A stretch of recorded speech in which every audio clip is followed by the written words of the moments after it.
बिस्मिल्लाहिर्रहमानिर्रहीम अस्सलाम वालेकुम। मैं हूं मुबशिर अहमद। तो स्टूडेंट्स, आज हम second year chapter number 20 atomic spectra, जिसका नाम है, एक इम्पॉर्टेंट लॉन्ग क्वेश्चन पढ़ेंगे, क्वांटाइज एनर्जी। आपको पता है कि इससे पिछले ही लेक्चर में मैंने आपको क्वांटाइज रेडियाई पढ़ाया था और उसका फार्मूला हमने ड्राइव किया और स्पीड ऑफ इलेक्ट्रॉन क्या होता है। फिर उससे पिछले लेक्चर में हमने बोहर एटॉमिक मॉडल को पढ़ा, डी ब्रोगली इंटरप्रिटेशन। ठीक है, तो लेक्चर बाय लेक्चर चीज़ों को कवर करने के बाद आज बारी आई है जनाब क्वांटाइज्ड एनर्जी। क्वांटाइज का मतलब क्या है? Fix amount. मतलब इलेक्ट्रॉन जब किसी ऑर्बिट में रिवॉल्व करता है तो उसकी फिक्स्ड एनर्जी होती है। एक बात तो आप ज़हन में रखेंगे, इलेक्ट्रॉन ना तो एनर्जी गेन करता है ना एनर्जी लूज करता है। ये एनर्जी इलेक्ट्रॉन की नहीं है, ये एनर्जी उस ऑर्बिट की है। इलेक्ट्रॉन तो उस ऑर्बिट में मूव करता है। ये बड़ी गलत फहमी होती है बच्चों की। एनर्जी उस ऑर्बिट की है। अगर इलेक्ट्रॉन उस ऑर्बिट में चला जाएगा तो हम कहेंगे ये उस इलेक्ट्रॉन की एनर्जी है। हालांकि ना तो इलेक्ट्रॉन एनर्जी अब्जॉर्ब कर रहा है, ना एनर्जी इलेक्ट्रॉन गेन करता है, ना लूज करता है। बात समझ आ रही है? तो जब इलेक्ट्रॉन ग्राउंड से एक्साइटेड तक या एक्साइटेड से ग्राउंड तक आता है तो वो ऑर्बिट्स की एनर्जी है। तो बहरहाल हम उस ऑर्बिट की एनर्जी को इलेक्ट्रॉन की एनर्जी ही कंसीडर करते हैं। तो इलेक्ट्रॉन की एनर्जी कैलकुलेट करते हैं। तो जो करेंगे, असल कहानी क्या है वो मैंने आपको बता दी है। ये एक हाइड्रोजन का एटम है जी, इसका central part nucleus. Electron revolve करता है, इलेक्ट्रॉन के ऊपर नेगेटिव चार्ज। ठीक है, ये स्पीड है इलेक्ट्रॉन की। नेगेटिव और पॉजिटिव चार्ज के दरमियान फोर्स ऑफ अट्रैक्शन, जिसको हम Fe कहते हैं, इलेक्ट्रोस्टैटिक फोर्स। ठीक है, और फिर मैंने आपको बताया था electrostatic force is act like as a centripetal force. Centripetal force कोई फोर्स नहीं है, कोई और फोर्स है जो सेंट्रीपिटल फोर्स के तौर पर एक्ट करती है, और ये है जनाब आपके पास रेडियस। एन जहां पे भी लिखा आएगा, एन का मतलब है ऑर्बिट का नंबर 1 2 3 4। ठीक है, एनर्जी कैलकुलेट करनी है। बच्चे जरा तवज्जो करेंगे। Total energy is equal to kinetic energy plus potential energy. This is equation number 1। Potential energy को मैं यू से जाहिर करूंगा। अच्छा, अब काइनेटिक एनर्जी क्या है और पोटेंशियल एनर्जी क्या है, मैं इस चीज को मान के चल रहा हूं कि आपको बेसिक चीजों का आइडिया है। थोड़ा सा बता देता हूं रफली। Kinetic energy is due to motion, potential energy is due to its position. Kinetic energy is always positive. Kinetic energy हमेशा पॉजिटिव होती है। It can never be negative, ये नेगेटिव हो ही नहीं सकती। Kinetic energy is always positive, but potential energy may be positive may be negative. अब ये पॉजिटिव कब होगी नेगेटिव कब होगी मैं आगे चल के आपको बताता हूं। तो हम क्या करेंगे, पहले काइनेटिक एनर्जी कैलकुलेट करते हैं, फिर पोटेंशियल एनर्जी, दोनों को ऐड कर देंगे तो टोटल एनर्जी आ जाएगा। इस ई का मतलब है टोटल एनर्जी। तो मैं हेडिंग लगाता हूं जी काइनेटिक एनर्जी की। तो बच्चे आप जरा तवज्जो करेंगे, kinetic energy is always positive, ये हमेशा पॉजिटिव होगी। और ये किसकी वजह से होती है? मोशन की वजह से। तो अब ये इलेक्ट्रॉन है, इलेक्ट्रॉन के ऊपर कौन कौन सी दो फोर्सेस लग रही है? एक है Fe के Q1 Q2 over R square. Are के साथ मैं क्या लिखूंगा? N। ठीक है, इधर नीचे क्या आ जाएगा? Fe के Q1 की जगह पे E इलेक्ट्रॉन का चार्ज, Q2 की जगह पे E प्रोटॉन का चार्ज, और नीचे आ जाएगा Rn का स्केयर। तो E इंटू ई क्या आ जाएगा जी? के E into E square over Rn का स्केयर। ठीक हो गया? तो ये आ गई हमारे पास इलेक्ट्रोस्टैटिक फोर्स। एंड अब सेंट्रीपिटल फोर्स का भी आपको आइडिया है। सेंट्रीपिटल फोर्स क्या होती है बच्चे? Fc is equal to mv square over r। तो v के साथ भी n लिख दें और r के साथ भी। अच्छा, अब आप सोच रहे होंगे सर आप तो काइनेटिक एनर्जी निकाल रहे हैं, तो आपने Fe और Fc की वैल्यू क्यों निकाली? जरा थोड़ा सा तहम्मुल रखें। Because Fc is equal to Fe। दोनों फोर्सेस इक्वल। अगर आपने पीछे वाला लॉन्ग समझा है ना तो आपको पता चल रहा होगा कि ये सारा सेम प्रोसेस हमने क्वांटाइज रेडियाई में भी किया था, बस थोड़ा सा फर्क है। तो F C centripetal force M V square over R, ठीक है। F E K E into E square over R square, ठीक हो गया। आर एन से आर एन कैंसल, क्या बच गया जी, M V square is equal to K E square over R N. अब आपको समझ आया कि पहले मैंने एफ ई की और फिर एफ सी की वैल्यू क्यों निकाली, क्योंकि मैंने इन दोनों को इक्वल रखा और ये आंसर आ गया। अब काइनेटिक एनर्जी का फार्मूला क्या होता है, 1/2 एम वी स्केयर। तो अब ये एम वी स्केयर तो है हमारे पास लेकिन 1/2 नहीं है, तो क्या करेंगे, आप ये लिखें मल्टीप्लाई बोथ साइड्स बाय 1/2, ठीक है। 1/2 वाले फैक्टर से मल्टीप्लाई करवा दें दोनों साइडों को, क्योंकि जो राइट पे लिखेंगे वही लेफ्ट पे लिखेंगे। या अगर मल्टीप्लाई नहीं लिखना तो ये लिख दें डिवाइड बोथ साइड्स बाय 2, एक ही बात है ना। तो लिखें जी डिवाइड बोथ साइड्स बाय 2, तो 2 के फैक्टर से डिवाइड कर दें जी दोनों साइडों को, तो क्या आ जाएगा ये 1/2 एम वी स्केयर, ये देखें ना एम वी स्केयर, इसके नीचे 2 आ गया और इधर भी इसके नीचे आ जाएगा के ई स्केयर ओवर 2। तो बच्चे अब आपने गौर किया कि मैंने 1/2 ये 2 से डिवाइड क्यों करवाया है, क्योंकि ये जो 1/2 एम वी स्केयर है ये किसका फार्मूला है, ये तो काइनेटिक एनर्जी का है। तो फिर काइनेटिक एनर्जी का फार्मूला क्या आ गया, के E square over 2 R N. तो बच्चे ये हमारे पास काइनेटिक एनर्जी का फार्मूला आ चुका है, आप इसको ज़रा नोट करें। फिर हम पोटेंशियल एनर्जी का भी निकालते हैं, ठीक है। अब काइनेटिक एनर्जी का फार्मूला क्या आ गया, के E square over 2 R N. और ये बात आप हमेशा याद रखेंगे, kinetic energy is always positive, के इज कूलम कांस्टेंट, ई का मतलब है चार्ज ऑन इलेक्ट्रॉन या चार्ज ऑन प्रोटॉन, दोनों का चार्ज सेम होता है। आर का मतलब है रेडियस, ठीक है। तो अब ये देखा आपने कि काइनेटिक एनर्जी की कैलकुलेशन एफ ई फिर एफ सी दोनों को बराबर रखा, 2 से डिवाइड कर दिया, तो ये हमारे पास आ गई काइनेटिक एनर्जी। आप इसको जरा नोट करें, फिर हम पोटेंशियल एनर्जी कैलकुलेट करते हैं। तो जी बच्चे काइनेटिक एनर्जी हमने निकाल ली है, अब हम निकालेंगे इलेक्ट्रॉन की पोटेंशियल एनर्जी। पोटेंशियल एनर्जी मैंने आपको कहा था पॉजिटिव भी हो सकती है और नेगेटिव भी। अब इसका कॉन्सेप्ट क्या है, देखें इलेक्ट्रॉन के ऊपर नेगेटिव चार्ज है और प्रोटॉन के ऊपर पॉजिटिव, तो अनलाइक चार्जेस तो अट्रैक्ट करते हैं, फिर इलेक्ट्रॉन को तो इसकी तरफ आना चाहिए। तो ये है फोर्स ऑफ अट्रैक्शन। तो याद रखेंगे फोर्स ऑफ अट्रैक्शन के खिलाफ जो आपको वर्क करना पड़ता है ना, उसी वर्क को ही पोटेंशियल एनर्जी कहते हैं। यानी कि पोटेंशियल एनर्जी क्या होती है, potential energy is equal to negative of work done. तो ये जरा तवज्जो करें, इधर पोटेंशियल एनर्जी नेगेटिव है। नेगेटिव भला कैसे बताएं, क्योंकि इलेक्ट्रॉन तो इसकी तरफ अट्रैक्ट होना चाहिए, तो ये इलेक्ट्रॉन अट्रैक्ट क्यों नहीं होता, क्योंकि हमें फोर्स ऑफ अट्रैक्शन के अगेंस्ट ऑपोजिट वर्क करना पड़ता है।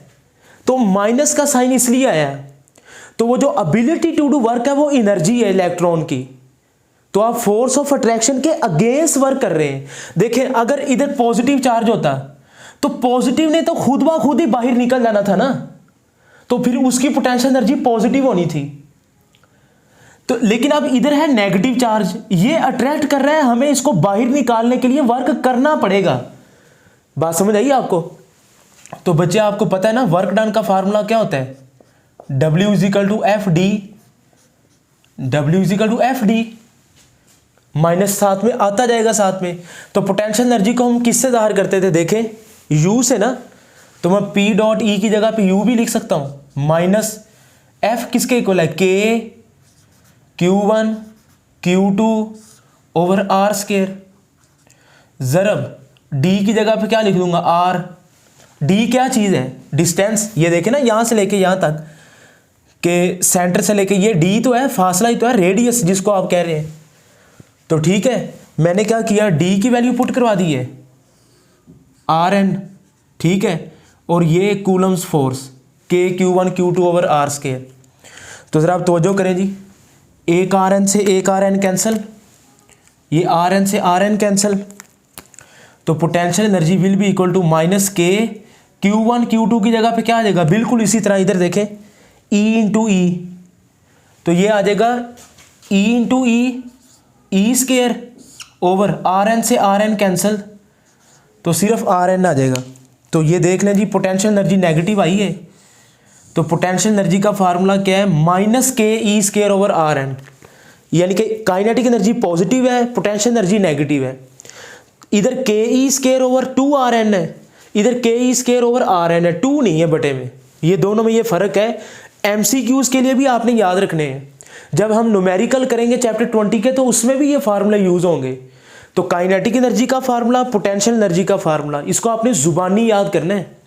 तो आइए फिर दोनों वैल्यूज़ इक्वेशन नंबर 1 में पुट करवाते हैं, तो टोटल एनर्जी आ जाएगी।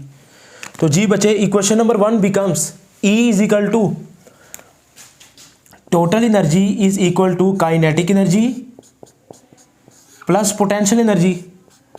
काइनेटिक एनर्जी कितनी है जी, K E square over 2 R N plus potential energy कितनी है, minus K E square over R N, तो प्लस माइनस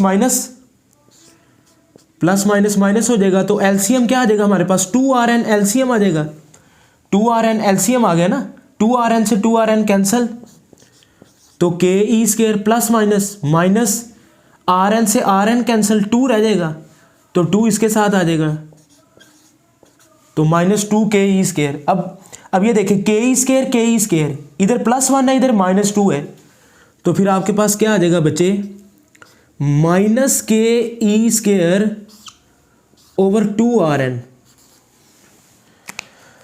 तो ये नोट कर लें जी, ये हमारे पास टोटल एनर्जी आ गई है। और बड़ी मज़े की बात मैं आपको बताता हूँ, अभी ये इक्वेशन 1 है ना, ठीक है, और इसको मैं नाम दे लेता हूँ इक्वेशन नंबर 2 का। जी जनाब, मज़े की बात क्या है, अब ज़रा देखें, काइनेटिक एनर्जी का फार्मूला, पोटेंशियल एनर्जी का फार्मूला और टोटल एनर्जी का फार्मूला, आप कुछ गौर कर रहे हैं जो मैं आपको गौर करवाना चाह रहा हूं कि काइनेटिक एनर्जी और टोटल एनर्जी का फार्मूला सेम है, बस प्लस माइनस का फर्क है। इसका मतलब है जब कोई भी इलेक्ट्रॉन न्यूक्लियस के इर्द गिर्द रिवॉल्व कर रहा होता है ना, तो इलेक्ट्रॉन की जो टोटल एनर्जी होती है वो काइनेटिक एनर्जी होती है। देख लेना, के ई स्केयर ओवर 2Rn, के ई स्केयर ओवर 2Rn, इधर प्लस है इधर माइनस है, बात समझ रहे हैं। तो अब ये टोटल एनर्जी का जो फार्मूला आ गया ना, Rn की वैल्यू पुट करवानी है। Rn की वैल्यू कहां से आई, Rn की वैल्यू उसी बच्चों को याद होगी जिसने पीछे वाला लॉन्ग समझा है, क्वांटाइज रेडियाई वाला, तो आपको उसका फार्मूला आता है, तो बताएं फिर क्या था। Rn की वैल्यू क्या थी बच्चे, n square h square over 4 pi square m के ई स्केयर। तो ये जनाब हमने पिछले लेक्चर में प्रूव किया हुआ है क्वांटाइज रेडियाई का। तो Rn की वैल्यू पुट करवा दें इक्वेशन नंबर 2 में, तो हमारे पास टोटल एनर्जी आ जाएगी फिर। So put Rn in equation number 2। अब ज़रा यहाँ से गौर से देखिएगा, E है ना, E, तो E के साथ मैं n लिख देता हूँ, n का मतलब पहला दूसरा तीसरा orbit. En is equal to minus K E square over 2। अब ज़रा तवज्जो कीजिएगा, En is equal to minus K E square over 2। Rn की वैल्यू पुट करवानी है, Rn बटे में है, तो Rn है ना, तो इधर 1 के साथ लिख दे। अब देखें Rn की भी जगह पे ये सारी वैल्यू ले आए, n square h square over 4 pi square m के ई स्केयर। तो जो कर लें ज़रा दोबारा, En is equal to minus K E square over 2। Rn denominator में है ना, तो Rn की ये मैंने 1 ओवर को अलग करके ना इसको अलग कर दिया, ये Rn की वैल्यू है। अब ये डिनोमिनेटर के डिनोमिनेटर में है, ऊपर चला जाएगा, तो En minus K E square over 2 ज़रब ये ऊपर चला गया 4 पाई square M K E square over N square H square. अब ज़रा देखें क्या कट रहा है, 2 से 2 कट गया, 2 2 इज़ 4, बस मेरा ख्याल यही कट रहा है और तो कोई नहीं कट रहा। तो ज़रा देखें क्या आ जाएगी फिर total energy E N is equal to minus 2। अब ज़रा देखें -2 के इंटू के स्केयर ज़रब हो रहा है ना, के इंटू के स्केयर ई की पावर 2 ई की पावर 2 ई की पावर 4, ठीक है। और क्या आ जाएगा साथ में pi square as it is आ जाएगा, pi square as it is आ गया, और एम भी एज इट इज आ जाएगा, एम भी एज इट इज आ जाएगा, और के इंटू के स्केयर तो हो चुका है, देख लें। अब के इंटू के स्केयर भी हो गया, ई इंटू ई की पावर 4 भी हो गया, तो के ई को हमने इकट्ठा कर दिया, एम एज इट इज आ गया, pi square as it is आ गया, ठीक हो गया। और 2 भी मैंने लिख दिया है, और डिनोमिनेटर में क्या है एन स्केयर एच स्केयर। तो ये आपके पास आ चुका है जनाब टोटल एनर्जी का फार्मूला, नोट कर लें जी। अब फिर वही बात, एन के अलावा बाकी सारी चीज़ें कांस्टेंट हैं, एन के अलावा सारी चीज़ें कांस्टेंट हैं। कैसे भला, 2 कांस्टेंट है। अब ये आपकी बुक में वैल्यूज लिखी हुई हैं, मैंने पिछले लॉन्ग क्वेश्चन में वैल्यूज पुट भी की थी क्वांटाइज रेडियाई में, अब आपने खुद कर लेनी है। मैं बोल देता हूँ के की वैल्यू कितनी होती है 9 मल्टीप्लाई बाय 10 की पावर 9, उसकी पावर 2 आ जाएगी। चार्ज ऑफ इलेक्ट्रॉन 1.6 ज़रब 10 की पावर -19, पाई 3.14, और मैस ऑफ इलेक्ट्रॉन 9.1 ज़रब 10 की पावर -31 ओवर एन की वैल्यू नहीं आपने पुट करवानी, एन तो एन कॉन्स्टेंट नहीं है, एच कॉन्स्टेंट है, प्लैंक्स कॉन्स्टेंट 6.63 ज़रब 10 की पावर -34। तो जब आप ये सारे कांस्टेंट को सोल्व करेंगे एन के अलावा, आपका आंसर आएगा जूल में। तो ये 2.16 या 17 समथिंग आता है 10 की पावर -18 जूल। अब जूल को आपने करना इलेक्ट्रॉन वोल्ट में कन्वर्ट। बच्चे जूल को इलेक्ट्रॉन वोल्ट में कन्वर्ट करने के लिए 1.6 ज़रब 10 की पावर -19 से डिवाइड करवाएंगे। तो ये हमारे पास आंसर फिर इस फैक्टर का आ जाएगा जनाब इलेक्ट्रॉन वोल्ट में। So E N is equal to minus इस पूरे फैक्टर का आंसर आ जाएगा हमारे पास 13.6 electron volt over N square. तो ये मैंने सारी चीज़ें अब जुबानी बोली हैं, आपने दस्ते पे अपनी बुक पे लिख लेनी है, उसका आंसर जूल में आएगा, जूल को इलेक्ट्रॉन वोल्ट में कन्वर्ट कर लेना है, ठीक है। तो ये 13.6 electron volt over N square. अब एन का मतलब क्या है, ऑर्बिट नंबर। तो अब ये 13.6 को आपकी बुक वाला ई नोड भी लिखता है, E nought over N square, ठीक है बच्चे। तो ये इसका फिर जनरल फार्मूला आ गया जी क्वांटाइज एनर्जी का, E N is equal to minus E nought over N square. अब एन क्या है, ऑर्बिट का नंबर। अगर एन की वैल्यू 1 है तो फिर आपके पास आ जाएगा माइनस ई नोड, ठीक है। अगर एन की वैल्यू 2 है तो माइनस ई नोड ओवर 4, अगर एन की वैल्यू 3 है तो minus E nought over 9 plus up to so on. यानी कि अगर आपको याद हो तो क्वांटाइज रेडियाई में एन स्केयर मल्टीप्लाई होता था, R N is equal to N square R one.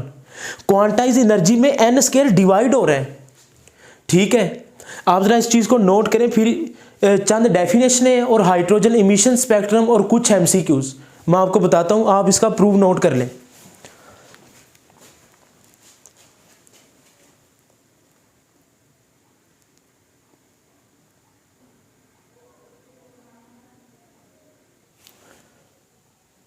तो जी बच्चे, अब प्रूव करने के बाद कुछ एमसीक्यूज की बारी है।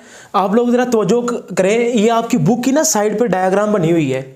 अब फर्स्ट ऑर्बिट में इलेक्ट्रॉन की टोटल एनर्जी कितनी आती है, -13.6, ठीक है। ये जनरल फार्मूला अब आपने जेहन में रखना है, ये जो हमने पढ़ा है अभी, E N is equal to minus E nought over N square. ये जनरल फार्मूला आपने जेहन में रखना है। यानी कि अगर n की वैल्यू 1 है तो 1 का स्केयर 1 ही, तो ये आ जाएगी -13.6। अब इसका मतलब पता है क्या है कि इलेक्ट्रॉन के पास इतनी एनर्जी है नहीं। -13.6 का मतलब है कि फर्स्ट ऑर्बिट में इलेक्ट्रॉन के पास इतनी एनर्जी है नहीं, इतनी एनर्जी की कमी है। यानी कि अगर मैं इलेक्ट्रॉन को, यानी कि अगर मैं कहूं कि मेरे पास -500 रुपए, तो इसका क्या मतलब है मेरे पास 500 है नहीं। इसका मतलब मैंने तो किसी के उधार पकड़े हुए हैं, मैंने तो किसी का कर्जा देना है। तो जब मैं उसको 500 वापस कर दूंगा तो मैं रिलैक्स हो जाऊंगा। तो बिल्कुल इसी तरह इलेक्ट्रॉन के पास पहले ऑर्बिट में इतनी एनर्जी की कमी है। अगर आप इसको +13.6 देंगे तो ये 0 हो जाएगा और वो उस ऑर्बिट से निकल जाएगा। अब वो उसको इतनी एनर्जी देगा कौन, ये मैं आपको बताता हूं। अच्छा, अगर n की वैल्यू 2 है तो 2 का स्क्वायर 4, तो आप क्या लिखेंगे 13.6 डिवाइडेड बाय 4, तो ये आपके पास आ जाएगा -3.40। तो ये सेकंड ऑर्बिट के अंदर एनर्जी आ जाएगी। इसी तरह थर्ड के अंदर ये आ जाएगी 3 का स्क्वायर 9, तो ये आप लिखेंगे 13.6 डिवाइडेड बाय 9, तो ये आप कैलकुलेटर पे करके देख लें, ये आपके पास आएगा -1.51। इसी तरह 4 का स्क्वायर 16, तो आप 13.6 को डिवाइड करते जाएंगे, ठीक है, तो ये आंसर आएगा। And up to so on infinity पे, तो अब ये देखें जरा 13.6 डिवाइडेड बाय इन्फिनिटी, किसी भी चीज़ को इन्फिनिटी से डिवाइड करें तो आंसर 0 आता है, तो आपके पास 0 आ जाएगा। मज़े की बात क्या है, ये जरा देखें, MCQs आते हैं पेपरों में। मज़े की बात यह है कि energy is negative for all orbits. जितने भी ऑर्बिट्स हैं सब ऑर्बिट्स की एनर्जी किस में है, नेगेटिव में। मज़े की बात ये नहीं है, मज़े की बात अगली है कि आपको देखने में लग रहा होगा कि 0 है, आपको देखने में शायद लग रहा हो कम हो रही है एनर्जी। नहीं नहीं नहीं भाई, एनर्जी कम नहीं हो रही, एनर्जी तो बढ़ रही है। माइनस में जितनी टर्म छोटी होती जा रही उतनी बड़ी होती जा रही है। अब जरा देखें ना, पहले ऑर्बिट में एनर्जी सबके, देखें आप मैंने क्या लिखा है, energy is minimum for first orbit. First orbit में एनर्जी मिनिमम है, और इधर 0 का मतलब कम नहीं है, बल्कि 0 का मतलब है मैक्सिमम। अब ये देखें, बड़ा हैरानकुन बात है कि इन्फिनिटी के अंदर इलेक्ट्रॉन ने कोई कर्जा नहीं देना। बात समझ आई है? तो एनर्जी पहले ऑर्बिट में सबसे कम है, इन्फिनिटी में सबसे ज्यादा है। 0 का मतलब कम नहीं है, बल्कि 0 का मतलब तो मैक्सिमम है, ठीक है। तो एनर्जी मैक्सिमम यानी 0, कहां पे एनर्जी मैक्सिमम है, इन्फिनिटी पे। तो ये MCQs है। Energy increases from first to infinity. आप देख रहे हैं जैसे जैसे आप फर्स्ट ऑर्बिट से, जैसे जैसे आप पहले ऑर्बिट से ऊपर को जाते जा रहे हैं, एनर्जी इंक्रीज कर रही है। मैंने आपको बताया नंबर छोटा होता जा रहा है, इसका मतलब माइनस में कम होता जा रहा है ना, तो एनर्जी इंक्रीज करती जा रही है जैसे जैसे आप फर्स्ट से इन्फिनिटी तक जाते हैं। और फिर एनर्जी डिफरेंस डिक्रीजेस। अब ये बड़ी मजे की बात है, तो जो करें, एनर्जी तो इंक्रीज कर रही है, लेकिन एनर्जी का ये देख रहे हैं आप, एनर्जी का डिफरेंस, ये आप देखेंगे लाइनें आस्ते आस्ते करीब करीब होती जा रही हैं। ये इसके बाद 6 भी आएगा, 7 भी आएगा, ठीक है। कहने का मतलब यह है कि एनर्जी तो इंक्रीज कर रही है, लेकिन एनर्जी का डिफरेंस डिक्रीज कर रहा है। मसलन आप इन दोनों को माइनस करें, फिर ठीक है, फिर इन दोनों को माइनस करें, तो एनर्जी का डिफरेंस कम होता जाएगा। बच्चे चंद MCQs हैं। जब आपका इलेक्ट्रॉन ये लोएस्ट एनर्जी स्टेट में है, सही है, इसको मैं क्या देता हूं N, इसको मैं क्या देता हूं P। तो जब इलेक्ट्रॉन आपका P ऑर्बिट में है ना, लोएस्ट एनर्जी स्टेट में है, तो इस स्टेट को हम कहते हैं ग्राउंड स्टेट। और जब आपका इलेक्ट्रॉन हायर एनर्जी स्टेट में है, तो इस एनर्जी स्टेट को हम कहते हैं एक्साइटेड स्टेट, ठीक है। तो कोई भी इलेक्ट्रॉन ग्राउंड से एक्साइटेड तक जाने के लिए एनर्जी अब्जॉर्ब करता है, और जब वो एक्साइटेड से ग्राउंड तक आता है तो वो एनर्जी को रिलीज करता है। अब वो ग्राउंड से एक्साइटेड तक जाएगा कैसे, एनर्जी अब्जॉर्ब करेगा। उसको एनर्जी देगा कौन, तो कोई भी एक्सटर्नल इलेक्ट्रॉन आके उसको एनर्जी देगा, यानी कि वो करंट भी हो सकता है। तो इस पोटेंशियल को हम कहते हैं जी एक्साइटेशन पोटेंशियल। क्या कहते हैं, एक्साइटेशन पोटेंशियल। आप ज़रा तवज्जो करते जाएंगे। The atom may be excited by collision with some externally accelerated electron. तो ये देखें, कोई एक्सटर्नल इलेक्ट्रॉन आके इसके साथ कोलाइड करेगा और ये ग्राउंड से उठ के कहां पे चला जाएगा, एक्साइटेड स्टेट में। तो ये देख लें P से N में। अब आप कहेंगे सर आपने तो ये लिखा है, ये तो हमने लिखी ना final minus initial, higher minus lower, excited state minus ground state. इसकी एनर्जी N स्टेट की माइनस P स्टेट की। तो जब वो एक्साइटेड से ग्राउंड तक आएगा फिर वो एनर्जी रिलीज भी करेगा। लेकिन जो इसको सम एक्सटर्नल इलेक्ट्रॉन आके हीट किया है तो वो P से N तक गया चला है। तो इस पोटेंशियल को हम कहते हैं एक्साइटेशन पोटेंशियल। और ये इसकी इक्वेशन आपने याद रखनी है एक्साइटेशन पोटेंशियल की, या आप ये कह लें ये एक्साइटेशन एनर्जी की है, ठीक है ना। अच्छा, फिर आती है जी आयोनाइजेशन पोटेंशियल। तो जब इलेक्ट्रॉन एटम से अलग हो जाए तो एटम की इस स्टेट को कहते हैं आयोनाइजेशन स्टेट। लेकिन इलेक्ट्रॉन को उस ऑर्बिट से इन्फिनिटी तक लेके जाने के लिए the potential needed to lift up electron, lift मतलब उठाना, इलेक्ट्रॉन को उठाने के लिए कहां तक, इनफाइनाइट स्टेट तक। तो उस एनर्जी को आयोनाइजेशन एनर्जी, यानी कि देखें ना आप, यानी कि ये इलेक्ट्रॉन पहले ऑर्बिट में है, -13.6 की कमी है। अगर मैं इसको इतनी ही एनर्जी दे दूं तो आप केमिस्ट्री में पढ़ते होंगे 13.6, तो वो इलेक्ट्रॉन पहले से उठ के कहां पे चला जाएगा, इन्फिनिटी पे, उसके पास जीरो हो जाएगी। तो energy needed to lift up the electron from first to infinity. तो जब आप -13.6 में +13.6 करेंगे तो फिर वो जीरो आ जाएगा। तो इन्फिनिटी की एनर्जी माइनस इस स्टेट की। तो इस पोटेंशियल को हम कहते हैं आयोनाइजेशन पोटेंशियल। आयोनाइजेशन में इन्फिनिटी का जिक्र आना है, बस ये निशानी आप याद कर लें। तो बच्चे आप इसको नोट करें। फिर हम हाइड्रोजन इमिशन स्पेक्ट्रम पढ़ते हैं।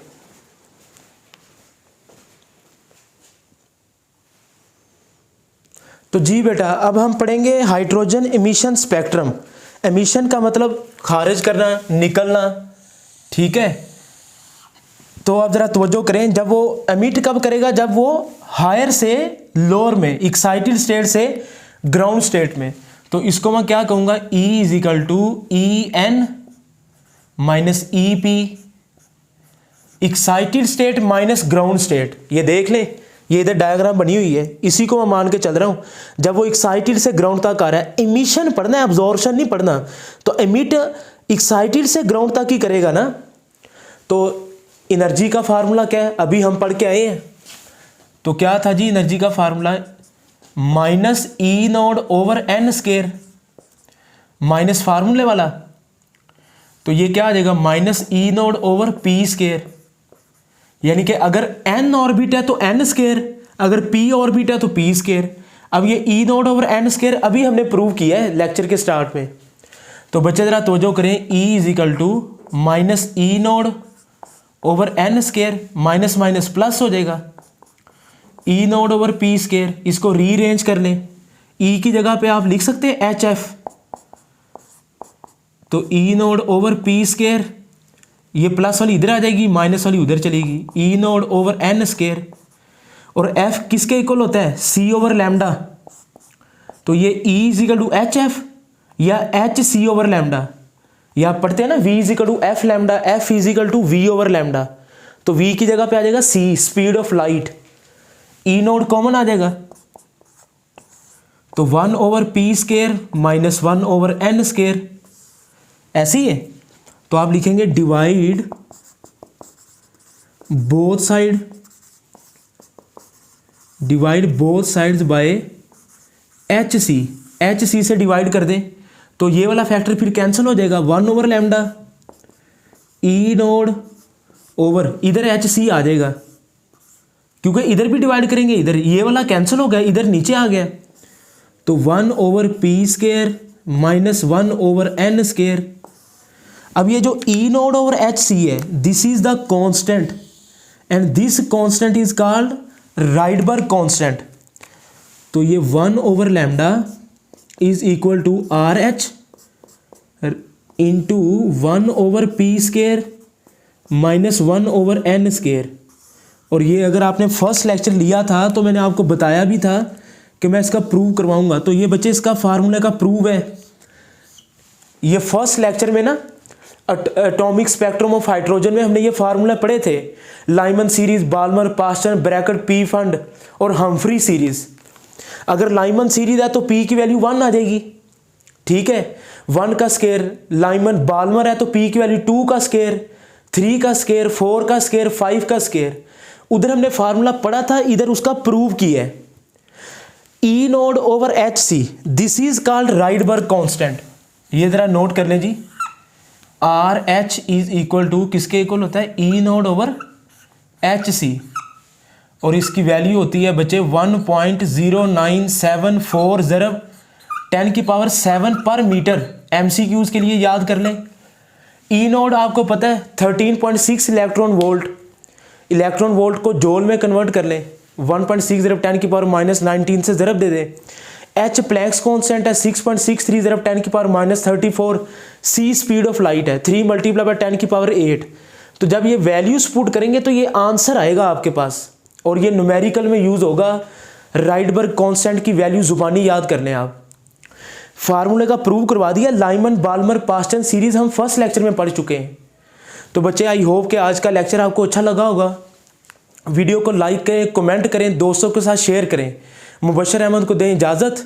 कमेंट सेक्शन में लेक्चर का फीडबैक देना मत भूलें। अपना बहुत सा ख्याल रखें, दुआओं में याद रखें। अल्लाह हाफिज़।